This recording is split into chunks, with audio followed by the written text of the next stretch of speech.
Tyler, I'm gonna get out of the way for the real boss, and not just you, Sophia, but Quincy as well.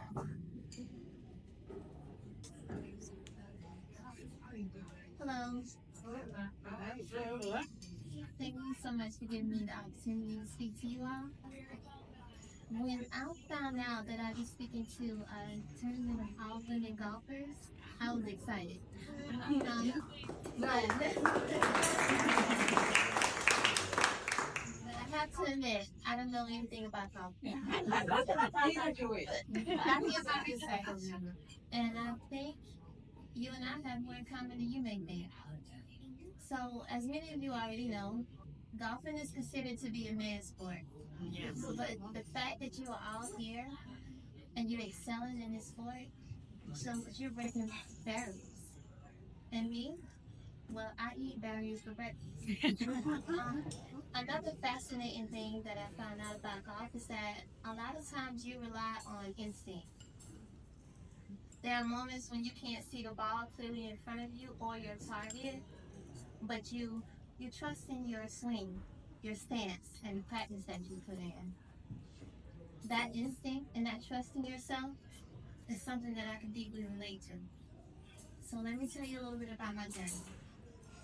Up until the age of 39, I was fully sighted, a working mother of four, living a complete life. But in 2015, things began to change. At the beginning of the year, my vision started to blur. I would go to the eye doctor, they would give me stronger prescriptions for my contacts, which I was wearing at the time, but it didn't work.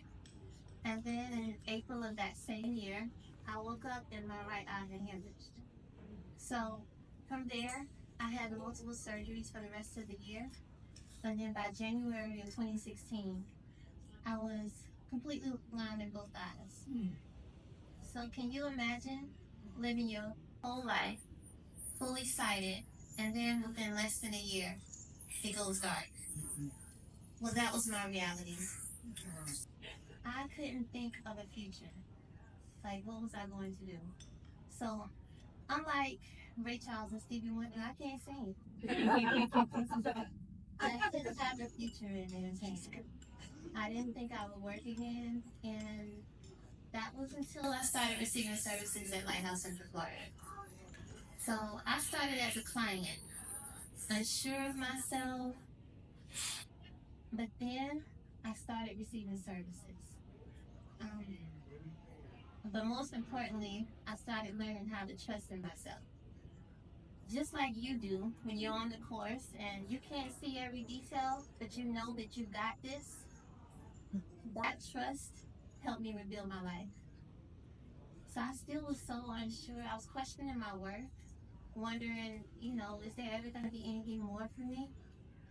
But with each step, I gained, not just in my career, but in confidence. I worked my way through the company. I started in 2017 as a part-time receptionist, and today I'm proud to say I am Lighthouse's first recruiter.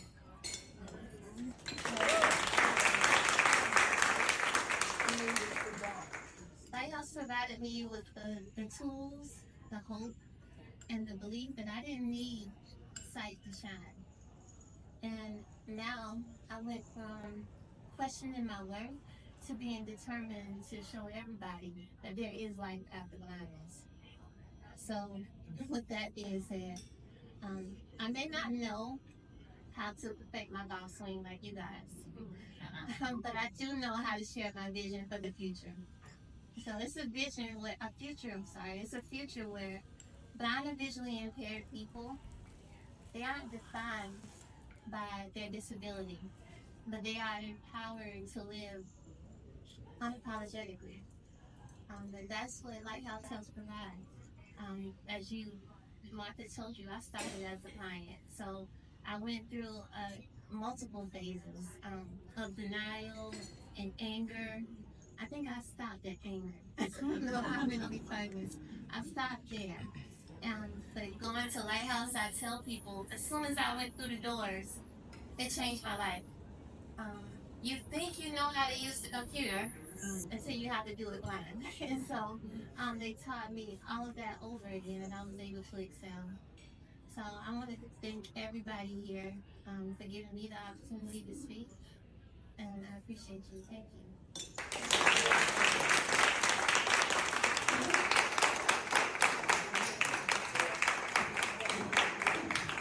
If I may. Oh yeah. Yeah, evidently there was an interlocking bridge event, fundraiser last night here, and was anyone there? But as it turns out, we were the beneficiaries of that one. So kind of cool. Yeah. I did come up here to thank Sophia, but she also underplayed who she is to our organization.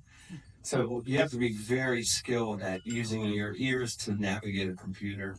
And she wasn't quite there when she sought the job, but so she practiced as at the front desk without the pressure, and then made it into our call center, then became a leader in the call center, and then competed for and won this recruiting job. She just said, well, and then I'm her first recruit. No, she's nowhere close to the top of her ladder. I couldn't be more proud to have a colleague like Sophia, so many others on our team.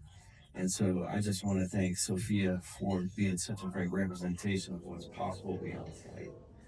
So thank you all very much.